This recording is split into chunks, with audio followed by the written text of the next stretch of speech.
So we are here for round 3 of Modern League. This hand is fairly mediocre in as much as don't really have a very good turn 1 play. I mean, Lava Spike's fine, so we are going to keep because we have the Eidolon as well. It's fine, you know. It's just not overly inspiring. I do love this play of taking 3 to deal 3. Always got to feel pretty good about that. Tron. Okay, so we're playing Tron.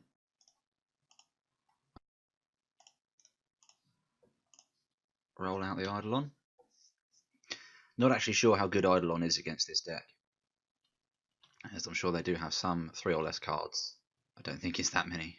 I'm going to play this Foundry untapped because we want to be firing off burn at the end of their turn. Taking a lot of damage from our own lands and cards here.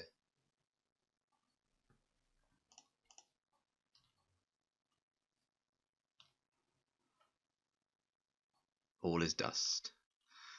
Well, that'll be fun. So all is dust, 7 mana, exile everything that has a colour, I think. The Searing Blaze is more or less a dead card. More or less. Okay, I was expecting Natural Tron, but okay, he's playing Matter Shaper. So less of a dead card now.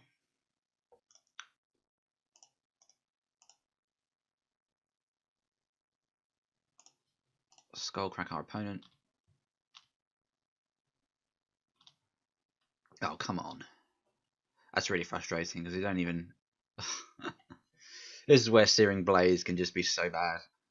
Well, I don't even know if there's merit to not playing a land on turn 3 just because you wanted to turn that Searing Blaze on. I mean, I wasn't even sure he was going to play creatures anyway. As annoying as this is, probably want to attack. Worst case scenario, he gets the missing Tron land, which he'd draw naturally anyway. His hand's probably good. 6 cards in his hand. What's he going to reveal? This is power. Okay, so it's the same one that he's already got, but he's going to get a free land, which is fine. It's not ideal, but yeah. As soon as I said he'll probably block Eidolon, I then realised that's probably not true because... Oh, jeez. That's annoying.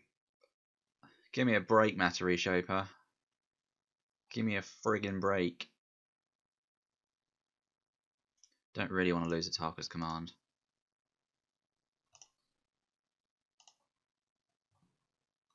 So we will be firing that off in response to this Thought-Knot Seer.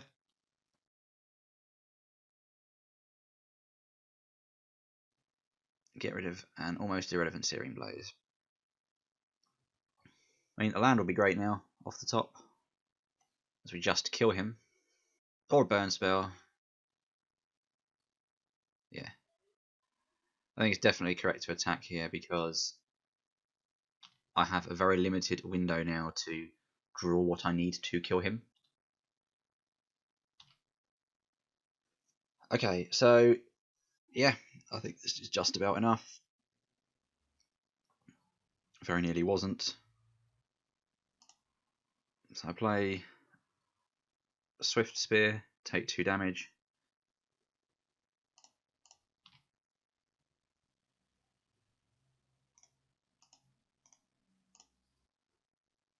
Fortunately, I just go to 1.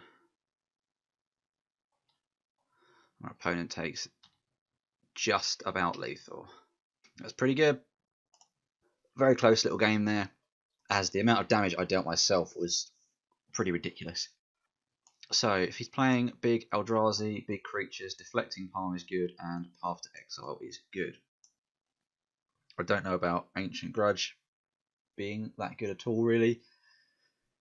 It could have Walking Ballistas, rather strange artifacts, but as I haven't seen them, I'm not going to assume that's the case. I don't know if Tron is just straight up playing that now. I have played Tron decks with Walking Blister in before now, but I'm just not sure if it's that popular or not. So again, just taking out Lava Spikes because they literally do nothing. Slagstorm as well.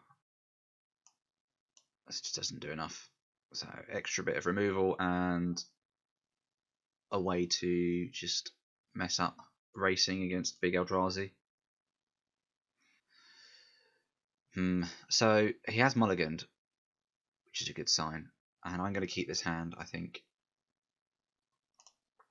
Because whilst it's not amazing, them having taken a mulligan is good for us. And with 2 Eidolons, there's enough pressure that if one gets killed, we have another Eidolon.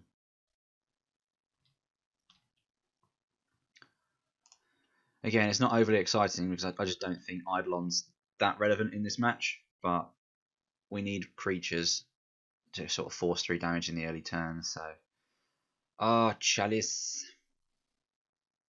I forgot about Chalice. So Chalice for 1. Not an awful lot I can do about that. Good thing our hand is full of 2 mana cards.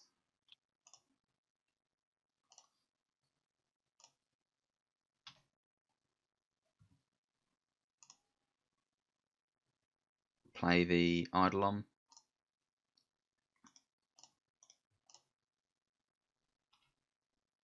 No idea if this is going to actually do anything. Yeah.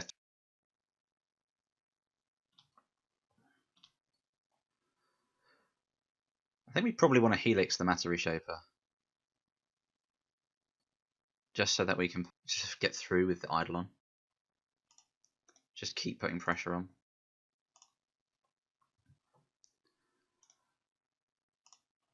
And this feels pretty crap, getting rid of a Matter Reshaper like this, but it depends on what he gets out. Expedition map. So he gets a free map. Which is, you know, annoying, but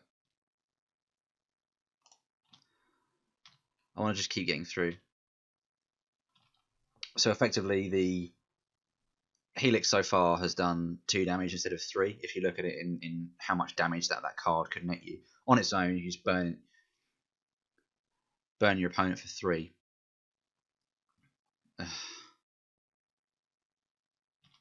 The theory is, by getting rid of the creature, you're able to get through for more damage with your own creatures. But unfortunately, I don't think that's going to happen now with this situation.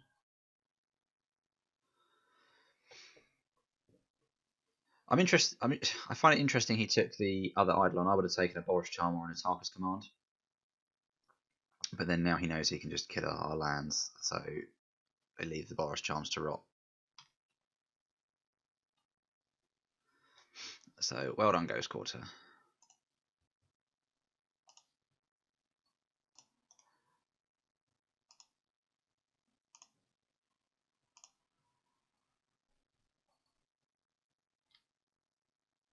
Just want to do some damage to our opponent here.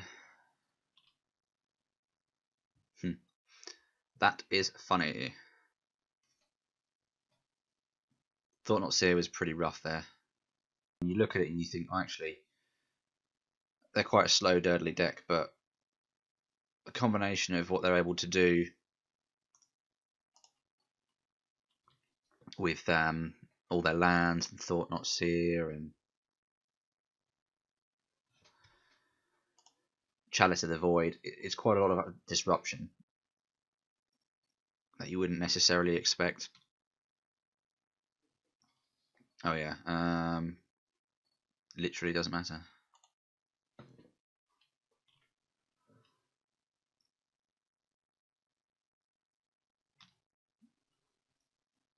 Don't think I'm going to block with... Oh, do I want to block with this? No.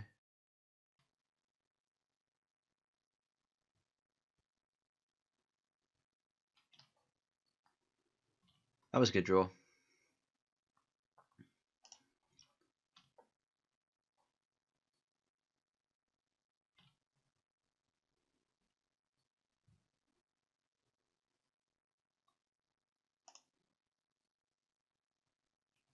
I've been a bit greedy there, not blocking with the Eidolon. My theory is he wouldn't have anything else this turn, so I can always block in a little while.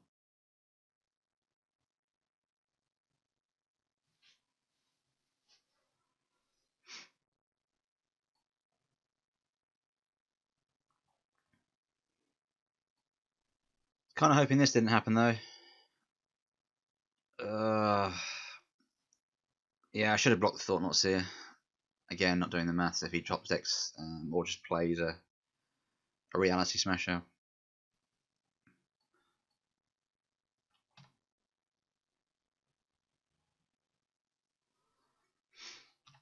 Yeah.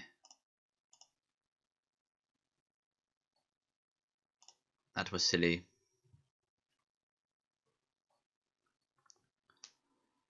So, probably do want Eidolon of the Great Revel and Ancient Grudge, as Chalice of the Void is really bad for us.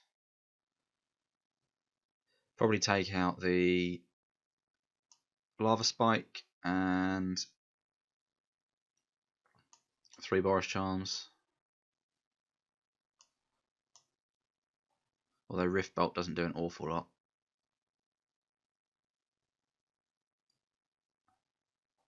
Neither does Searing Blaze, really. Or Lightning Helix. I mean, they kill a couple of little creatures. We'll take Boros Charm because everything else has the flexibility to go to player or creature, whereas Boros Charm doesn't. Although Searing Blaze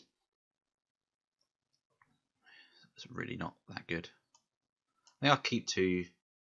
Take 1 Boros Charm out. Take out both Searing Blaze. So this is a bit better. Again, not happy with the 1 land hand, but we're going to keep 2 guides, a lot of 1 mana burn spells. It's pretty good. There is a chance we just run straight into Chalice of the Void, but with any luck, we get under that for a little bit of damage.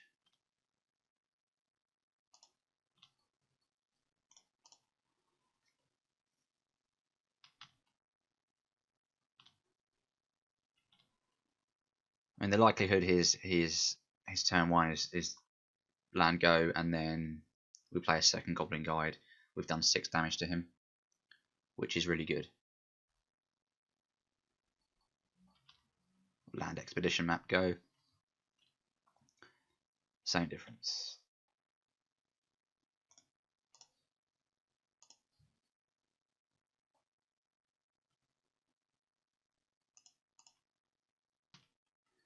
Gotta love the double Goblin Guide.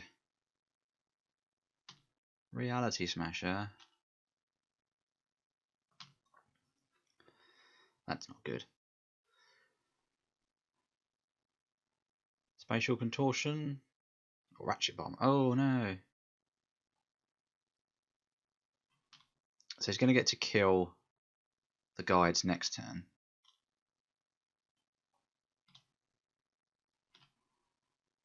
But this is acceptable, as they would have done quite a lot of damage.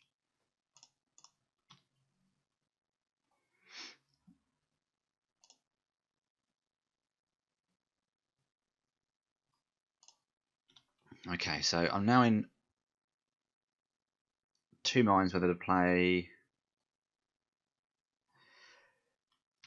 Yeah, I was thinking if we should suspend Rift Bolt or cast Lightning Bolt, but I'm thinking if he casts Chalice of the Void, then we are unable to cast Lightning Bolt.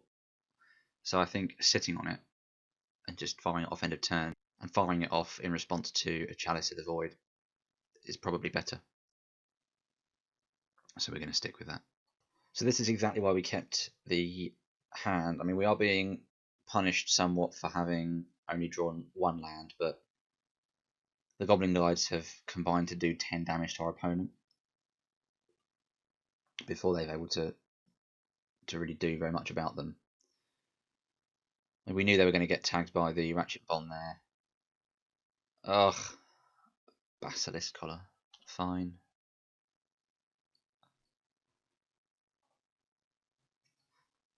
Called it.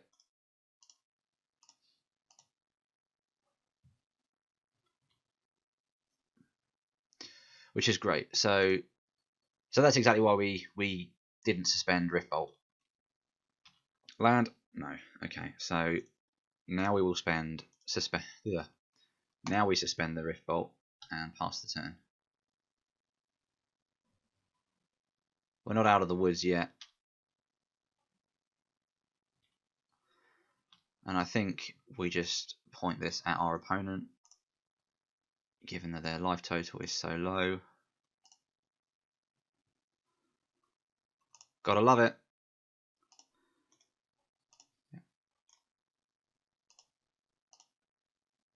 Simple as that. So arguably the opening hand was quite risky if we didn't draw a second land.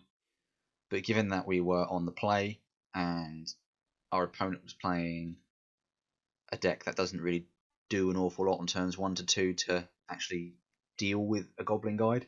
I mean, arguably they've got answers in the form of Ratchet Bomb and Chalice of the Void, as you know, but being able to cast Goblin Guide on 1, Goblin Guide on 2 can be enough pressure just to completely overrun our opponent. I mean, they drew pretty well if you think about it. I mean, they had Basilisk Collar, they had Ratchet Bomb and Chalice of the Void, but they were all unfortunately just a little bit too slow, which is what we were hoping for and exactly why I kept that hand.